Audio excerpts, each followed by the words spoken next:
Estamos de volta e começa agora o quadro de maior sucesso do Piauí na TV. Palavra do especialista. O Oeste Mineiro inteiro, em peso, tem acompanhado esse quadro. Não é para menos. Os especialistas de Piauí estão dando um show de conhecimento. E o time de especialistas de hoje vem formado, olha só, com a psicóloga Maria Isabel de Mello, o advogado Murilo Alvarenga Nunes, o consultor empresarial Pablo Soares, está aí o Pablo, a nutricionista Reile Lupe Lima Terra e o contabilista Ézio Goulart de Souza, o Ezinho. E vamos começar. A primeira pergunta vai para a psicóloga Maria Isabel de Mello. Pergunta complicada e muito atual. O Paulo de Formiga diz que tem acompanhado pela TV o julgamento dos Nardoni, diz que é complicado. E ele gostaria que você, Maria Isabel, explicasse o que é que se passa na cabeça de um pai que atira, que joga a filha de 6 anos pela janela do 6º andar de um edifício, evidentemente considerando que realmente ele tenha cometido esse crime. Diz aí, Maria Isabel. Acreditamos que dentro da psicologia só podemos dar um diagnóstico de um paciente quando se tem todo um histórico de vida dele, quando a gente atende por um determinado tempo e a gente tem uma consciência de o que está acontecendo com aquela pessoa. No caso do Alexandre Nardoni, se ele realmente cometeu esse crime, um crime horroroso, né? Atentar sobre sua própria filha, acreditamos que no momento ele poderia ter tido um surto, né? Ele quis resolver a vida dele de uma maneira criminosa, né? Tirando às vezes a ex-mulher da vida dele através da filha. Eu acredito que quando se trata de família, quando se trata de um crime em que o pai atentou contra uma filha atentou contra o pai, no caso da Suzana Itztoff, né? Também ela matou os pais. Eu acho que entra um âmbito, quando entra no âmbito familiar, questionamos assim, a gente imaginava até no momento que o perigo estaria lá fora, que a sociedade é perversa, que a sociedade é difícil, que o mundo lá fora é perigoso. E a partir do momento em que o perigo está dentro de casa, o perigo pode estar dentro de casa, onde eu teria provavelmente segurança, tranquilidade, em que eu saberia que um vai olhar pelo outro, e aí eu acho que há uma inversão de valores. Aí as pessoas ficam inseguras, né? E causa um pânico na sociedade em geral, né? Acredito também que a televisão é muito sensacionalista, vão colocando cenas muito marcantes, muito difíceis de ser vistas.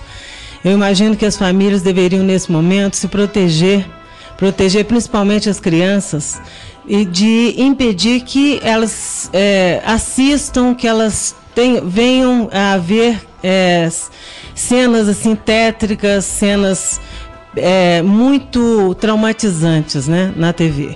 Então eu acho que nós temos que questionar como é que anda a nossa sociedade. Tá aí, prestou atenção na resposta da doutora Maria Isabel, né? Maria Isabel sempre trazendo uma bela contribuição ao Palavra do Especialista. É preciso meditar em tudo isso que ela disse. Bom, e agora vamos à segunda pergunta de hoje, dirigida ao advogado Murilo Alvarenga Nunes. Segura aí, doutor Murilo. Uma telespectadora que não se identifica por razões óbvias diz o seguinte: sou filha de pais separados.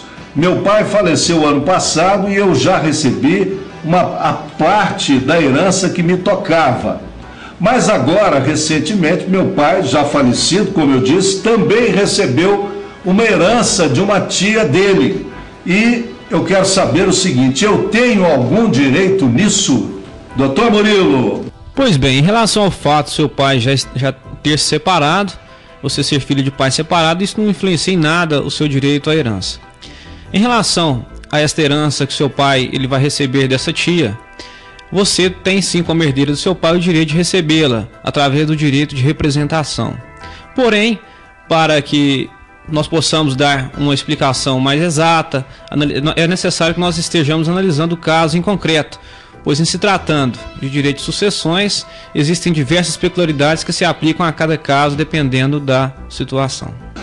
É isso aí, o doutor Murilo sempre preciso nas suas informações. E a pergunta agora vai para o nosso consultor empresarial, Pablo Soares. Quem pergunta é o Carlos Eduardo. Uma boa pergunta, hoje nós estamos cheios de boas perguntas.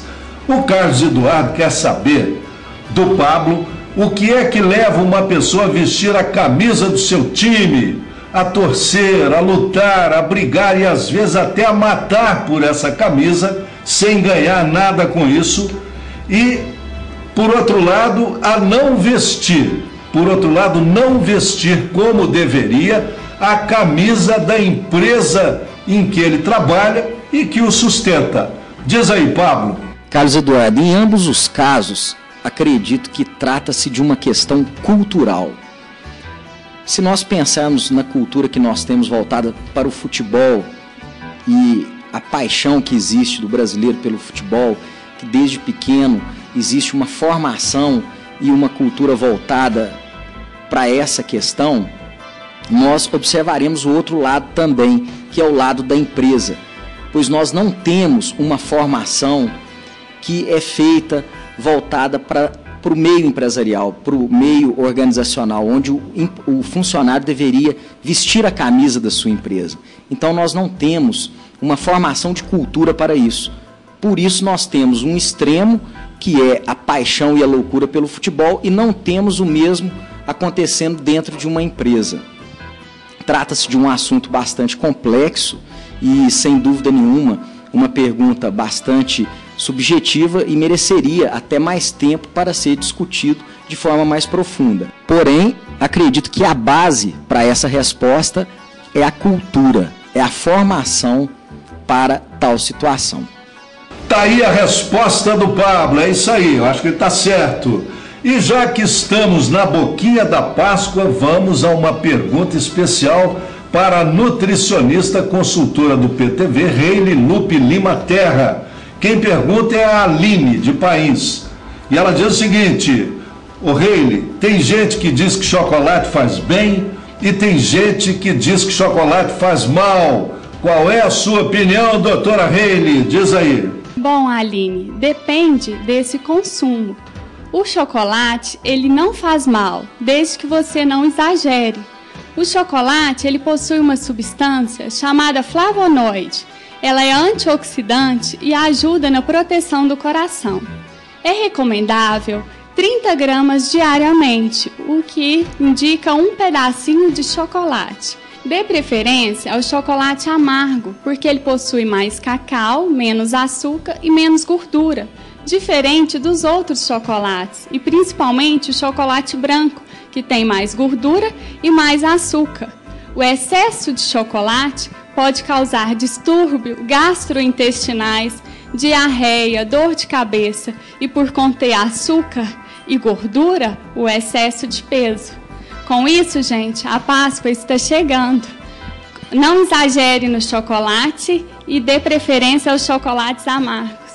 Bom, e agora, encerrando a palavra do especialista de hoje, eu trago a pergunta de um cidadão que ainda está meio perdido e muito preocupado com as questões do imposto de renda. Ele quer saber quem é que está obrigado a declarar o imposto de renda. E a resposta é com ele, o moço que sabe tudo do leão, o contabilista Ézio de Souza. Diz aí, Ezinho. Está obrigado à entrega da declaração de imposto de renda toda pessoa que obteve durante o ano de 2009 um rendimento acima de R$ 17.215 e também aquela pessoa que teve participação societária em empresas e aquela que tem bens ou posse de propriedades com valor acima de R$ 80 mil. E também poderá entregar sua declaração de imposto de renda aquele que não tem sua renda comprovada, que ainda trabalha na informalidade. Sendo assim, ele declarando passa a ter seu comprovante de renda que será válido durante todo o ano de 2010. E para maiores informações ou dúvidas, estamos à disposição aqui em nosso escritório em Piuí e a partir de 1º de março estaremos também atendendo em Pimenta, juntamente com meu sócio de Pimenta, Flávio, para qualquer informações sobre imposto de renda. E assim nós vamos terminando mais um Palavra do Especialista. Semana que vem tem mais, continue enviando as suas perguntas. Você pergunta para o PTV, o PTV pergunta para quem sabe. Um abraço, até daqui a pouco.